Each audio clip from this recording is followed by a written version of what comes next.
Next, there is a steep road to community sustainability, and that's an acrostic, and it spells, and I'm going to go ahead and look at that, then we'll look back at the visual we just passed. But STEEP is an acrostic for the first letters that are in social, technological, environmental, economic, and political. There's a steep road to sustainability. Most of the time, people say sustainability has to do with environmental effects, with green technology. But there is more to sustainability than just green. If we go too far green, we won't have any money for anything else. If we don't go green enough, then we won't have quality of life in a community that will draw the labor force to the community. So when you're looking at 100 years from now, you look at all these things. You look at the social, meaning you look at the demographics. What kind of people do you want here? What kind of education will they need to have? How do you want to train them? What kinds of businesses do you want to attract? What does your city need to look like, and what does the culture need to be to attract the labor force you want that will attract the businesses you want? And will businesses ever physically move there, or will you need the highest level of technology such that it could attract a labor force that works in a whole other country?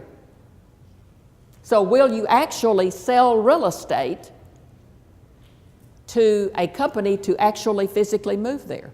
And if we do bring manufacturing back to America, it will probably be brought back people-less, because we do not have the capability of paying high labor costs. We have to have it be robotics. So you want innovative technology, and then you can have manufacturing, but I doubt there'll be very many people involved in manufacturing, even though the United States still, in larger product lines, is still the manufacturing capital of the world. It's the small, repetitive types of products that's going overseas. But if you want to bring those back, then you'll do it with automation and not necessarily do it with people. So people who are begging to have manufacturing come back so they can have a job may be grossly disappointed eventually. They still need to retrain in how to program a robot, for instance, to do the manufacturing.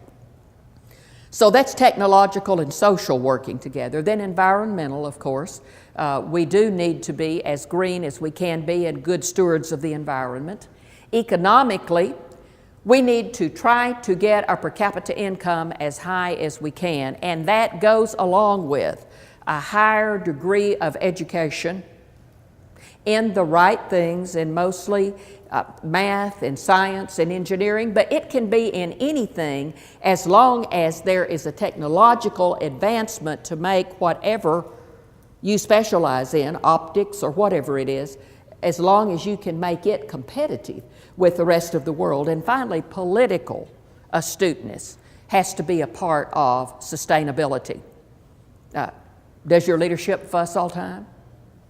Do people have ideas? I have met cities who have good ideas and they could move forward, but they can't get along enough to get together, to unify, to move forward. So they go nowhere. And they've been doing that for 30 years, and if they do it much longer, they're going to disappear. It's just not going to happen. So politically, you have to learn to get along, and you have to learn to unify. You have to learn to manage conflict and harness chaos so that you can move ahead in a healthy way. Also politically, how easy is it to do business? And we were talking about that earlier. Easy to do business in Texas, that's one of our draws. Easier to do business in America than in some other places. But now some other places are beginning to be easier to do business than in America. And some of your businesses are going to leave for that. So in order to sustain for 100 years, we have to make sure that this steep road is in place.